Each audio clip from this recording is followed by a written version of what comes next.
A warm welcome to the final session of ALNAP's 2021 meeting. We've had an incredible 3 days of sharing experiences, learning and perspectives, bringing together participants from right across the humanitarian sector. And one thing that is certainly clear is that the disruptions we've experienced over these last 18 months have led to an absolute wealth of new adaptation and learning at a country level. And that these country level experiences have both been shaped by and will themselves shape and influence many of the overarching debates that we are grappling with across the sector. We opened the meeting by looking at the main question the background paper was seeking to answer. To what extent are the two main disruptions of COVID-19 and the resurgence of the decolonize aid debate driving change within the humanitarian system? Are they leading to big catalytic changes, slow, incremental, evolutionary change, or maybe just a short-term shift that will most likely return back to the pre-2020 status quo? Overall, the paper looked across the three key thematic areas of localization, financing, and operations, and found that there have been many positive adaptations and innovations across the system, but no significant shift in underlying norms and policies. In fact, many people pessimistically believe that any changes may be short-lived at best.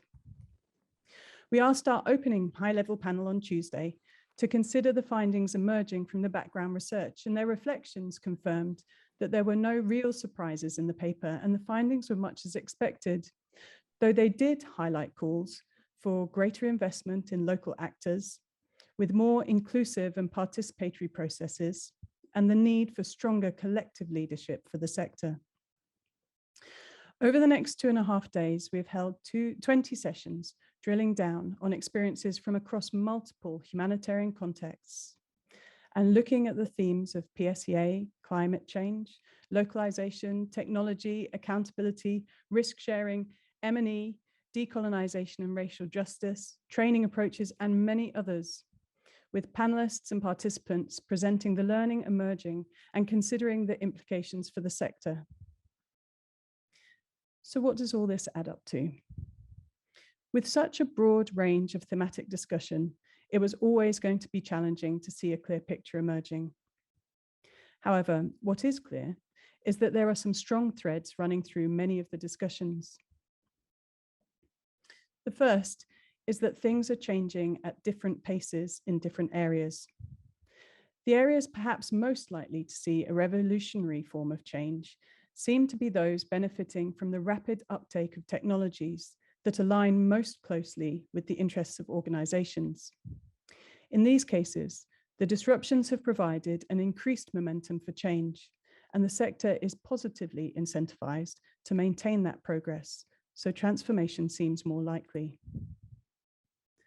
However, those also tend to be the less contentious and comparatively easy ones. Elsewhere, we are seeing a much slower and less clear pathway to change through examples that are highlighting fundamental tensions within the sector. 4 sessions looked at the role of local leadership during disruption, and localization was, unsurprisingly, a core theme present in almost all the discussions throughout the meeting. The dual disruptors of COVID-19 creating increased space for local actors to lead, together with the decolonize aid debates, may mark a shift in tide towards the calls for a more diverse and inclusive form of leadership for the sector. One that is better able to bring together a broad range of voices and stakeholders in determining the future direction of the sector. But this sits somewhat at odds with the previous model of a more centralized and established leadership that, while being more narrow in its representation of the sector, may have been better able to command from the saddle, as Jan Egeland put it in the opening panel, and to direct more rapid transformative reforms in the sector. A second strong thread was that of trust. Through many of the sessions, we frequently heard about the need for the international actors to trust the national actors and the need for the victims of sexual exploitation and abuse to trust the systems the sector is putting in place to protect them. But we also heard about the challenges inherent in a system that many feel continues to increase layers of conditionality and compliance in an attempt to ensure the quality delivery of aid and protection. Several sessions noted that these increasing bureaucracies compromise the space for adaptation and improved delivery, particularly, though not exclusively, for local actors.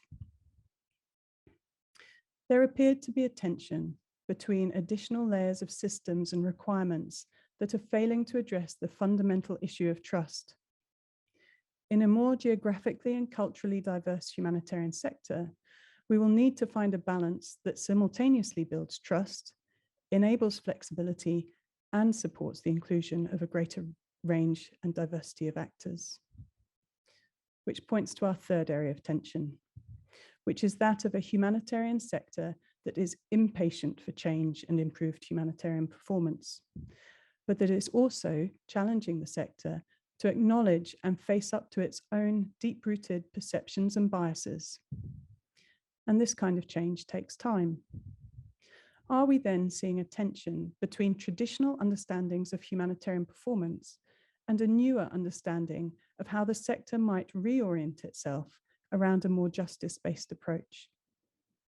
So in summary, there is general agreement that there are high levels of adaptation and learning happening at a country level in response to these disruptions, and that these are very welcome. But at this stage, they are likely to be piecemeal and short-term. Other changes emerging from the last 18 months are likely to be slow as the sector grapples with the contradictions between a desire for a more inclusive sector that better reflects the values, perspectives, and contribution of a wider range of humanitarian actors, with their desire for an adaptive sector that is able to change quickly in response to new experience. And with that, I'm delighted to hand over to Johan and the panelists for our closing high-level panel to ask what they think are the key things the sector needs to do to move steadily forward and to improve on the positives that are emerging, as well as to mitigate the negatives.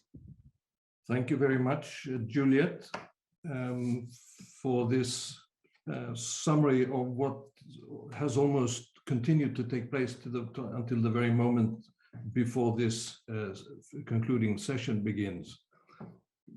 And let me just refer to the discussion on learning and new efforts and innovative models for learning, real-time learning and evaluation, which were just discussed, that I thought were quite,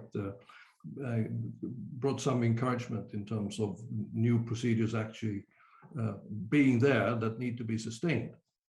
In any case, we are joined now by three panelists who have gracefully accepted to help us reflect and understand what has just happened, both on the long 18 months of the COVID pandemic, but also during these 2.5 days that we have been together. So let me introduce first Jeremy Konyndyk, who is the Executive Director in the Office of the Administrator of USAID with special responsibilities for USAID's COVID-19 response. We will then hear from Hibak Kalfan, who is the Executive Director of the Network for Empowered Aid Response, also known as NEAR.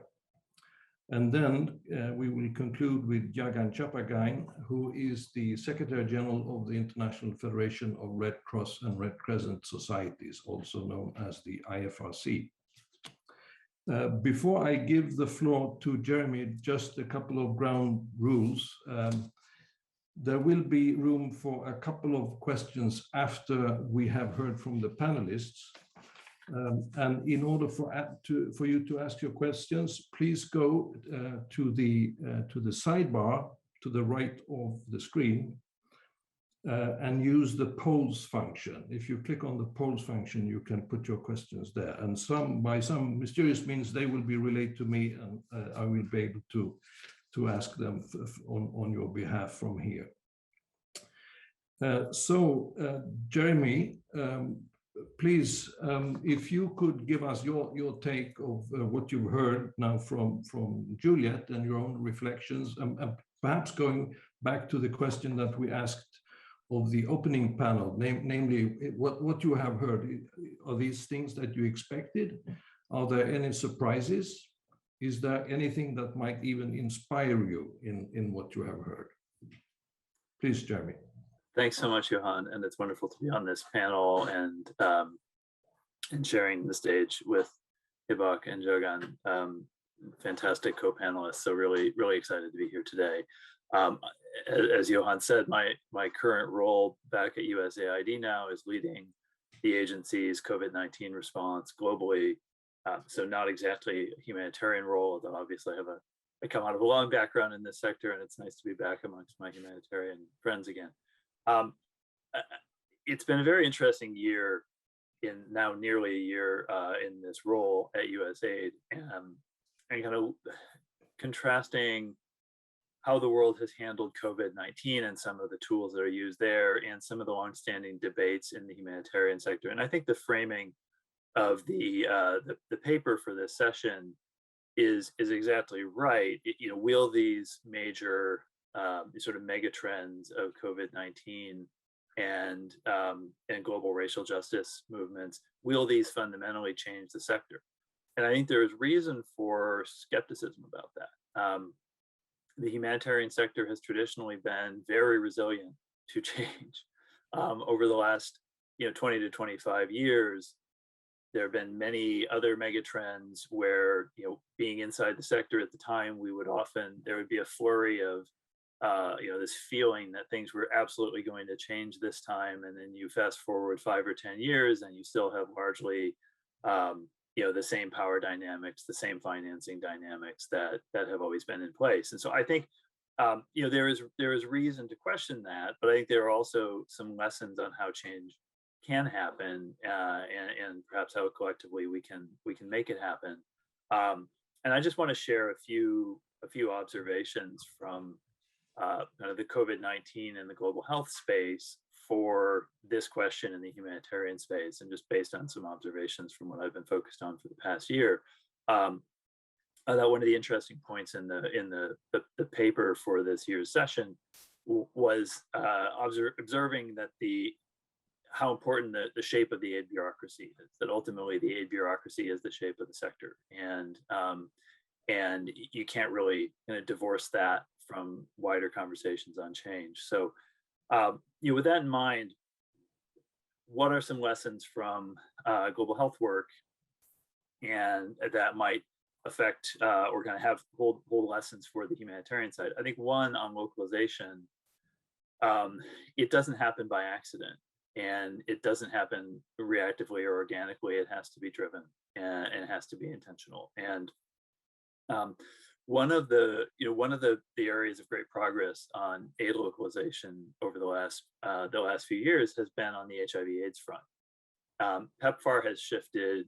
That's the U.S. Global AIDS Program, has very intentionally been working to shift its funding more directly to local partners, and that has been helpful then during the COVID pandemic, because when, especially in the early phases of the pandemic, many international partners were drawing down staff, sending them home, evacuating. Of course, it was the national partners who were remaining on the front lines, as they always are, and doing most of the work as they typically do. And so the U.S. government was able to channel a lot of COVID funding to those local partners.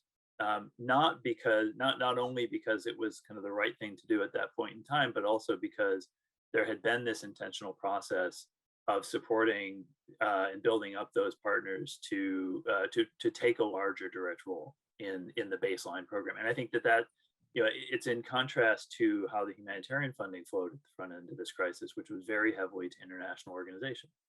And I think the lesson there is that if you want to be able to do greater localization in an acute crisis phase, you can't just decide to do that once the acute crisis phase starts. That needs to build on longer term investments. And And those longer term investments in turn have to be intentionally made and oriented around clear targets. One of the things that PEPFAR did was set a target, very aspirational target, of 70% of its funding going directly to local groups over a several year period.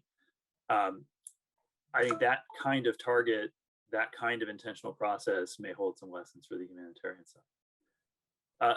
The second is on financing models more generally and how those build in national perspectives. So, you know, the way that the humanitarian system tends to budget is very much driven by international organizations and traditional humanitarian partners. And that's in contrast to something like the Global Fund. So the Global Fund's financing model is driven by a country coordinating mechanism that is co-run with national governments. Now, there is still a lot of international influence in that process, to be sure, but it gives national actors, in that case, national governments, which is always a bit trickier sometimes in humanitarian setting, but gives national voices a direct say and a direct influence over the focus and nature of the funding that they receive. And I think that's something we don't really have an equivalent to in the humanitarian sector. And I think it needs more reflection how we might build that. But if we can do it in these other areas, I think it's possible to do it more intentionally in the humanitarian space as well. That also points to another area, which is governance. So the governance of humanitarian organizations tends to be very state-centric. And it is hard for the voices of affected people to come into that. It is hard for very few governing bodies have direct representation of crisis-affected people on their boards, or of even of often recipients of the aid on their boards or the governance processes. And one of the things that I've been involved in over the past year is serving as the U.S. representative on the Gavi board, so the Global Vaccine Alliance. And they have a very interesting model that intentionally builds in representation of recipient countries, representation of civil society. There is actually a civil society constituency as a voting seat on the Gavi board. And that's a fairly unique and rare thing, I think, in humanitarian governance. But I think the lesson there, and I have seen in the board, in the board dialogues and discussions, that really does shift the dynamic. Knowing that civil society is not just watching from the outside, but is actually in the room at the table, having a voice and having a vote. I think there is a lesson there, and maybe a model to be explored for humanitarian actors more generally. So, as we look at these larger questions of what will shift power, what will accelerate localization, how will the system change? I think at the end of the day, the system is not going to change unless there is an intentional move to change it. Yeah. It's not going to change by accident. Yeah, thank you so much. I thought that was really interesting, very clear. You talk about somehow the health sector was prepared because it had already been there through HIV AIDS work, and maybe also Ebola and other things. And one question then, obviously, to someone representing a donor is, why is it that the same donor then can sort of, use practices in the health sector and then work in a completely different manner as a humanitarian donor with the conditionalities and so on and so forth? Are there things that the USAID as a donor could transfer from the health sector to the humanitarian sector? Yeah, I think there are, and this is what needs to be explored, is, very often as donors, we are, we are siloed within our own systems. And that's what's been so interesting about this experience, is going from kind of being on the humanitarian side of USAID before and having one perspective and kind of one type of money and one set of practices, to now shifting over to the health side. So I think there is a need for more sort of cross-pollination within donor systems to share some of those kind of lessons, because what it shows is a lot of these things actually can be done, often are being done, by different parts of the same donor institution. Yeah. Thank you so much. Really interesting. I think this is something to work on and follow up, I think. Thanks. So let's go to Hibak. if you are ready. And I'll ask you the same sort of general question in terms of what came out. Was it expected? Were there any surprises? Anything that inspired you? What are your takeaways? Yeah, thank you, Johan, and thank you to ALNAP for this opportunity. And I'm really happy to be on a panel with Jeremy and Jagan. I think we've had separate conversations on similar topics. But out of the three outcomes, am I surprised? No, that folks think that there's a possibility that we can go back to the way things were before the 18 months. But maybe being the pragmatic optimist that I am, I'd like to, of course, see greater and more rapid change. But I do believe that small, incremental, but lasting systemic change is happening. When I think about the background paper, there were three things that I really wanted to highlight, which came across in Juliet's speech, but also across, I think, the entire meeting over the last 3 days, which is the first is really greater recognition of localization. The second is that we need to be able to do humanitarian financing better. And the third, which is something I think that's close to my heart really is the sector's recognition of responsibility of duty of care, greater than just staff, but extending to the sector. And if I start with the first, this idea of greater recognition of localization and the importance of local leadership, it has been positive, and there has been positive change in the last 18 months. But despite actually increased rhetoric around localization, humanitarian policy and practice is still stubbornly entrenched in top-down structures and approaches that too often reduce local leaders, unfortunately, to tokenistic participants rather than agents of change. When discussing localization or shifting power, as it's coined in the development sector, we've spoken about financing and partnership, but it's important to talk about agency.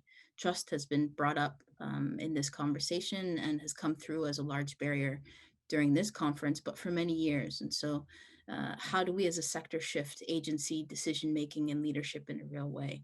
And one of the things that Jeremy just pointed out was governance, which is extremely important, being at the decision-making table and shifting that conversation. But we see even in the grand bargain, which was a great hope for progress on localization, that the conversation still continues to be framed and coordinated from a global north perspective, not a holistic perspective. And I think it's our collective responsibility to embrace and live in the concept that many coin, which is nothing about us without us. And so we all as a sector, as humanitarians, really need to work towards a world where local actors frame and lead the humanitarian policy and practice conversations, really allowing local and global South actors to and then work with their communities to be able to think through long-lasting change. The second is, this idea of doing humanitarian financing better. I think I'm really lucky to come right after Jeremy because some of the points that he made really does, I think, hone in on what I wanted to say today, which is learning from other sectors is really, really important. We've taken an active role as NEAR over the last 18 months to 2 years in learning from our development counterparts and learning from already existing mechanisms. We've coined it over the last 4 or 5 years as a hidden ecosystem. Really, they're doing a really great job on the development side, whether we think through community philanthropy or activist funds, human rights funds, peace building, women's funds. They're able to get the resources directly to CBOs and CSOs at a more rapid rate, and their systems are more holistic and think through the needs and agency of the communities. For us as NEAR, also in the last 18 months, we've worked with several local institutions to access additional support during COVID and humanitarian responses alongside this community philanthropy community and thinking really holistically. And so we kind of, want to see what Nexus looks like from the financing perspective. And just to also say that, as we continue to have this conversation with Nexus, it's not something that is talked about with communities. Communities think about their need for schooling and their need for shelter at the same time, which is, I think, a normal response. But I think we need to start thinking through, as we discuss humanitarian financing, who does it better and how do we kind of lean into those systems and lean into those practices and lean into some of the lessons that they've been able to gather over the last couple of years. It's also interesting because a conversation that we've had quite frequently is around kind of tracking and how our system works. And many, I think, within the humanitarian system have been trained to think about what's been reported within the UN OCHA financial tracking system. And it's important for us to recognize that there's far more money within or outside of the system than there is within the system, and that other funds, currently national funds, community funds, are more accessible to national and local organizations. The final point for me, which is really important, is this idea of duty of care, and it goes beyond just kind of insurances and things like that. It's really important for us to think about how we need to look at our responsibility as humanitarians differently, internally and externally. How do we help our colleagues from local CBOs to large international agencies really show up for work? And so we've heard conversations around kind of flexible work schedules, supporting colleagues on work calls with maybe a toddler playing in the background or a dog running across the screen. But we haven't really talked about it from a local actor perspective in the Global South. And that's really about, going beyond flexible funding and thinking about, are we covering data plans as we move to a more kind of online system and allowing them access to join these Zoom calls? Are we considering covering budgets for them to purchase PPE? Are we thinking about some of the challenges around mental health for some of the local actors who've had to be on the front line during COVID? So just kind of to propose, these are conversations we need to have when we talk about the flexibility of funding and allowing for us to talk through institutional funding for local actors. It's beyond programmatic. It's also taking care of our partners and our ecosystem as a whole. Thanks. That's great. And you managed to cover a whole range of really salient issues here. Let me ask you about the localization need, which we all agreed on, and which we tend to restate and repeat and so on, and still we see marginal, possibly incremental change, but really no system change. Where is the main obstacle? Is it that when we hear people like Jan Egeland talk about the person in the saddle who can actually make change happen, and people on the ground in the localities who want to see the same change happen? Is it that the system as such has such inertia that it sort of stops on the way to making this happen? Could there be a coalition between the people on the ground and leadership who could actually change things? Yeah, I think that there are two things. The first is where is the barrier currently? It's with the institutions that have the power and who aren't ready to let go of that power. It's about them opening up to think about their systems, about that community. When we talk about a community, an affected community, we talk about it from the perspective of us supporting them, but we never really talk about what their agency is and how they should make a decision. For us at NEAR, the most important thing is you're right, it does stop along the path, and for us it's about building bridges when it comes to knowledge and resources. Many local civil society organizations, when they talk about kind of localization, they sometimes think it's about financing. It's not. It's about the entire system. It's about governance, but it's also about speaking a language that they understand, not literally the language, which is one thing that's a problem, but being able to kind of explain what this system is and how they can engage in it and how they can support to change it. Thanks. And Anna, I cannot but note that, because we have one more place where we see the problem of the absence of localization, namely in Afghanistan, where we have lots of people now wanting to do their work being completely stranded, both in terms of resources and in other ways. So if we hear the leaders, we hear the rhetoric from the leaders, somehow one thinks that change must be possible. Thank you so much, Hibak. And let's go finally to Jagan. Surprises? Anything that you, or was it only what you had expected? Anything that inspired you? Please, Jagan.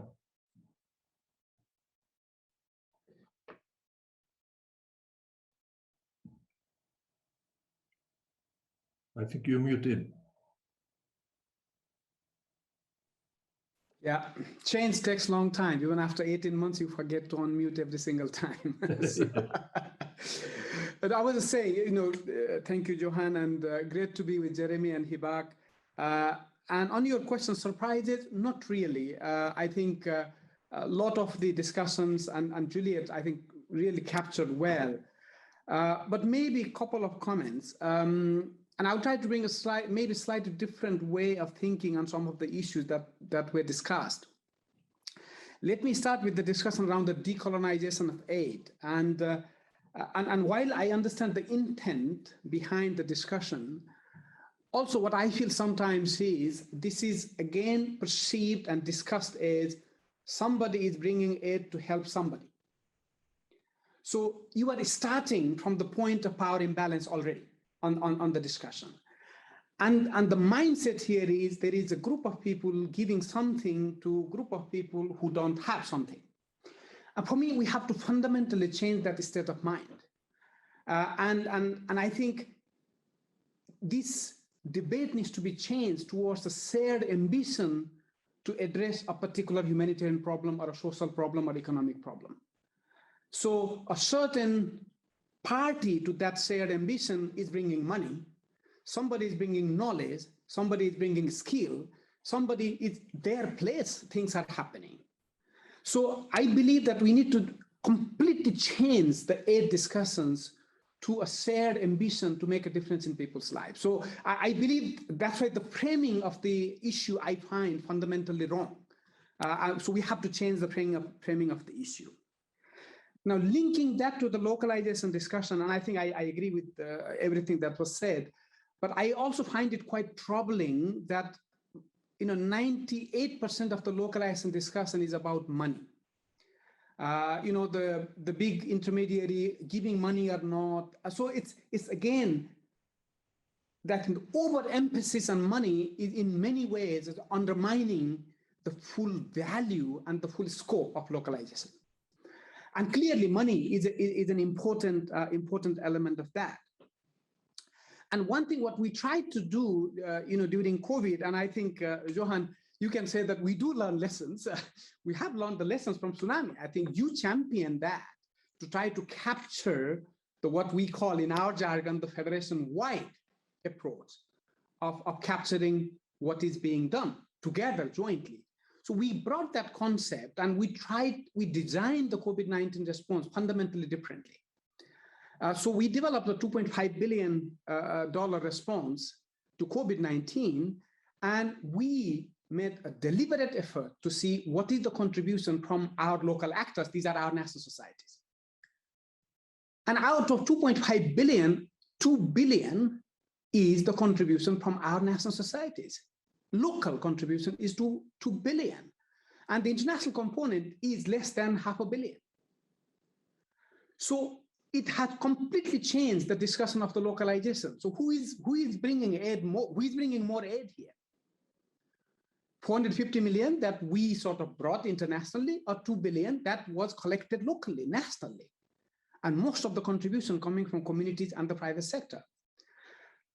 But in that discussion, the international component played a very, very important role to fill that inequity in funding, because a number of countries were not able to mobilize the resources the way others did.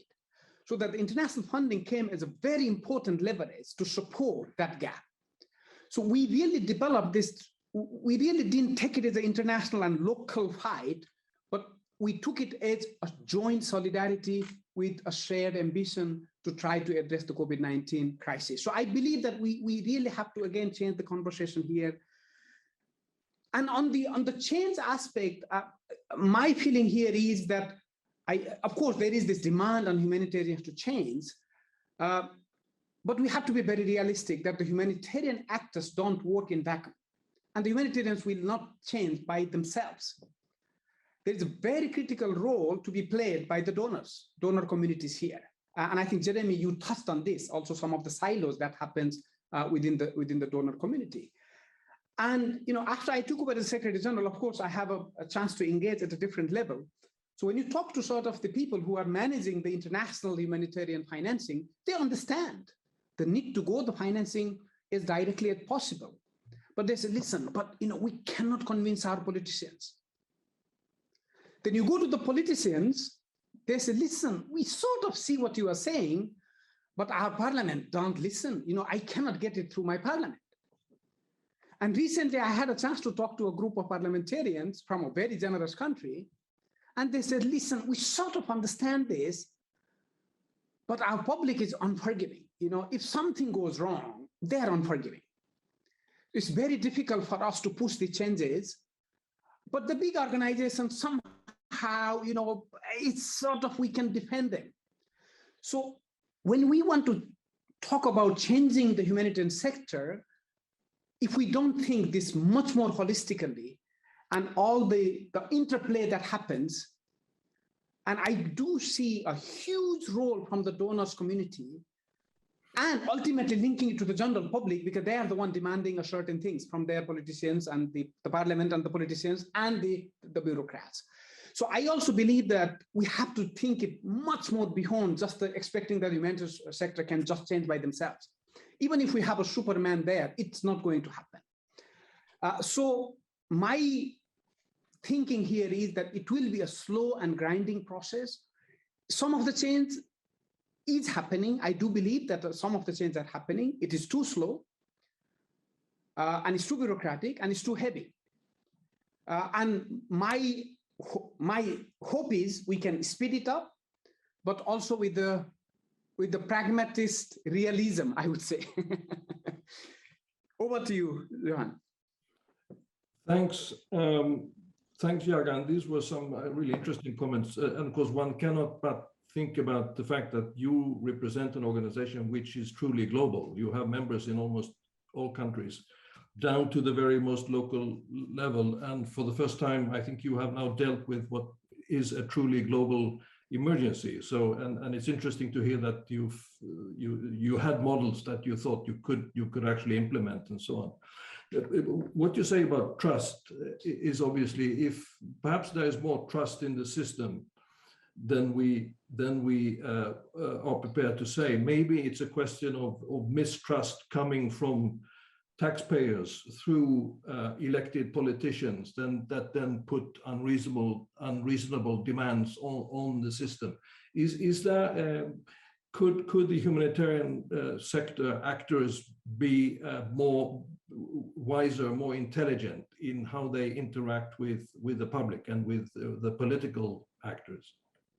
I think I fully agree with your comment, Johan, that I think we have to, of course, there is sort of the linkages with the donors and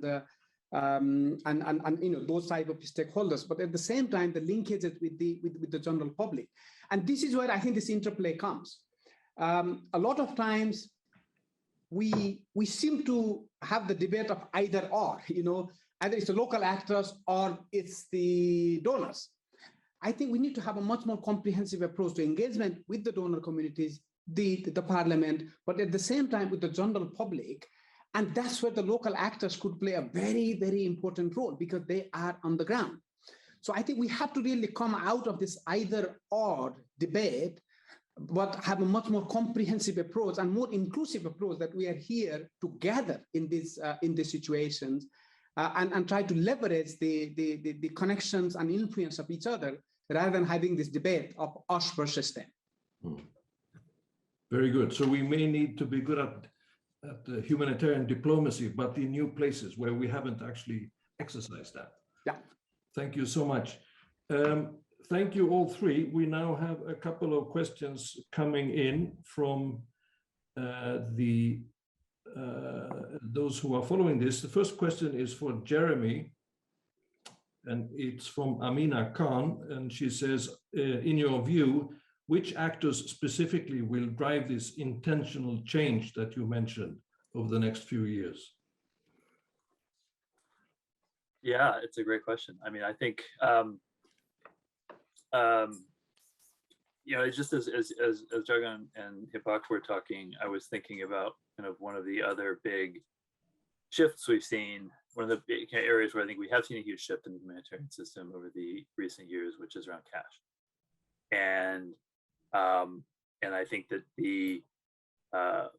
if I think just back over the trajectory of my own career, I remember working, I was an NGO country director in Uganda in the mid-2000s, and cash programming began being discussed there, and we all sort of went, whoa, that sounds a little edgy and crazy, and we don't know if it's responsible.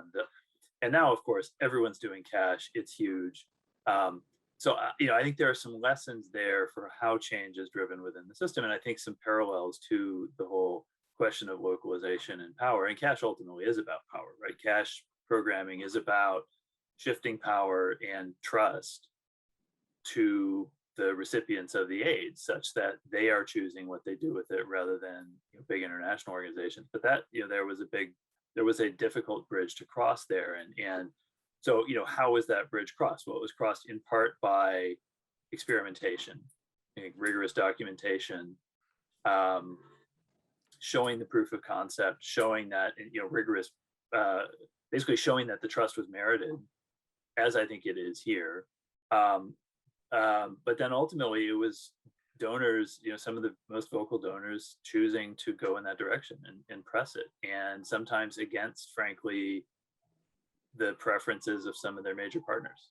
And so I think that I think it does need to in part come from the donor community, but the donor community will also react to and feel pressure from outside groups. And I think that was another important dynamic on cash, was there was a really vocal movement in the sector calling for this and advocating for this and putting pressure, both kind of making the case on the merits and the evidence and putting the pressure on the system to change. And I think you can see that increasing in on issues of localization and kind of broader equity and justice. And I think it will be very interesting to see over the next few years how that is reflected in donor practice, because ultimately what the donors choose to do will shape what the rest of the system does.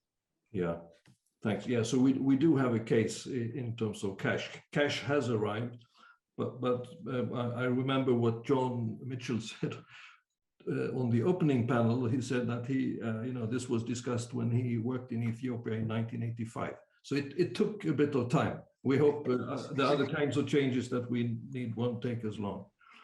We have another question for Hibak, if you are okay with this. This is Rory Downham asking, instead of shifting the power, which puts it in the hands of the usual suspects, we should talk about taking the lead, with a stronger emphasis on the responsibility of local actors to force change.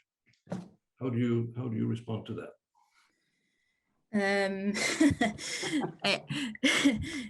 Do I believe that we should take power? Yes, but as being a pragmatic optimist, I think it's really important to recognize that power lies within the donors and the international community.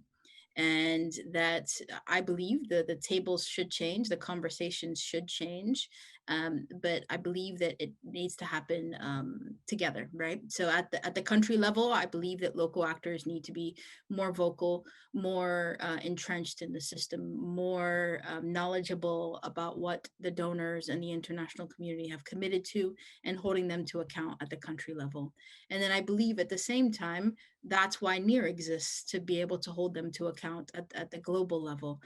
But it's going to have to be the folks who have the power who open the space up. We've been speaking for years and years and years about power shifting, about taking the power, but it comes with diplomacy, and it comes with time, and it comes with proof of concept, as Jeremy mentioned. And so I think it's a bit of shifting and taking all at the same time. I mentioned Afghanistan and what we've seen, what we see today unfolding, and I think not least Jan Egeland has been very vocal and on this. Do you think that, and it's been there for all of us to see on CNN, on BBC, these local actors are actually talking and showing their reality now, and the fact that they don't have the authority, the resources and so on to do what everybody understands is needed. Do you think Afghanistan will illustrate this more forcefully? I think with Afghanistan, there are many levels of politics that we're dealing with. And I think that it's an environment that we can learn from, but it's going to be something that we unfortunately are seeing unfold day by day, and things are very volatile. Do I think that it could be a very great example of how local communities can come together and affect change? Yes. Do I think that there's an opportunity to be able to put a light on the fact that certain resources are not getting to a place that we all know is of need? Yes. But I think that at the same point, you know, the local actors are learning and experiencing this volatile change just as much as we're seeing it from the global sector. So it's kind of we'll see what happens. But I think that there is an opportunity for learning, positive or negative. I think we'll see. Okay, we have one more final question.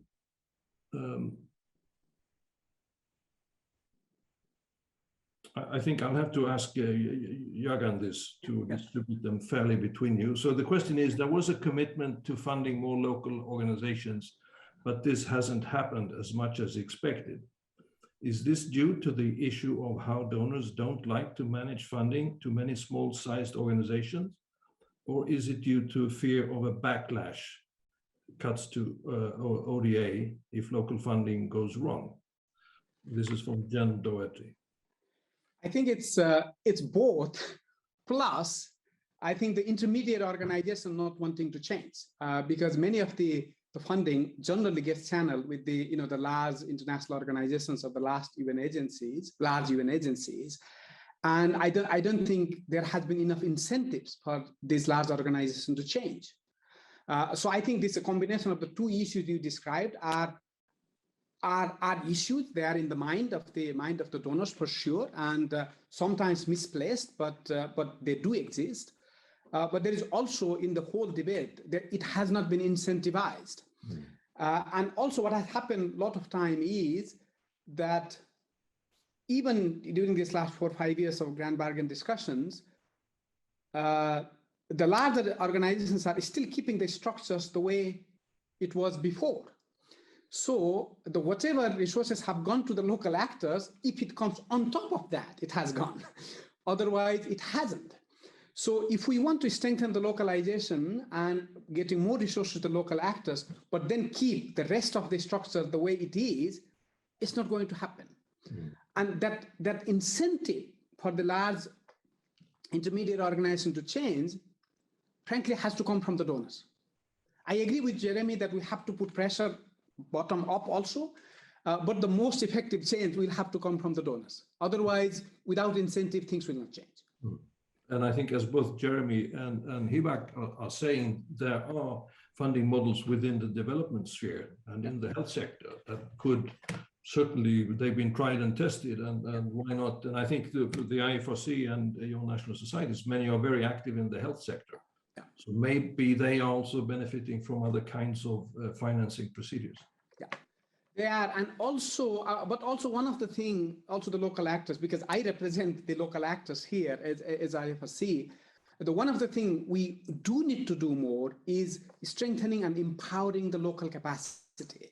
So, some of our members, like Kenya Red Cross, for example, because they have empowered capacity, even the humanitarian funding, the very same donors are channeling directly to them because they have built the capacity to a level and they have sort of put the systems in place. So I do believe that also from the local actors' point of view and the organizations like ourselves, the umbrella organizations, investing on the local capacity empowerment is also equally important. I think we cannot dismiss the importance of investing in the local capacity building. and then it has to take the next step. There's a great quote. I have to end quoting someone during these 2.5 days said, "Capacity building feels like a university that local organizations never graduate from." So we have Kenya Red Cross graduating, Yeah. Johan, and I can give many examples who have graduated. Very good. So I sort of like the quote, but I don't fully agree with it. Okay, very Yeah. good. Thank you. I will now hand the floor to Juliet, but I want to thank Jeremy and Hibak and Jagan for really great reflections, and I think really some things to think about as we all reflect on the outcome of this annual meeting. Thank you all for your contributions. Over to you, Juliet. Thank you very much, Johan, and also to our panelists. What a fitting discussion to finish our 3 days. The 3 days of discussions have been so interesting and engaging and have helped us to reflect collectively on what has been a hugely disruptive period, but that's generated an absolute wealth of adaptation and learning. The richness of the experiences being presented throughout the meeting and the complexity of their implications for the sector has really reinforced the importance of moments such as this meeting, where we step back and take stock of what's emerging, connect with others to share and discuss, and collectively consider what it means for us and the future performance of the humanitarian sector. As Jan Egeland commented in the opening panel, we sink or swim by our ability to learn, and events like this one are critical in ensuring that we protect the space to do just that. At ALNAP, we're aware that there's so much happening in the humanitarian sector at the moment that we can't afford to take our eye off the ball.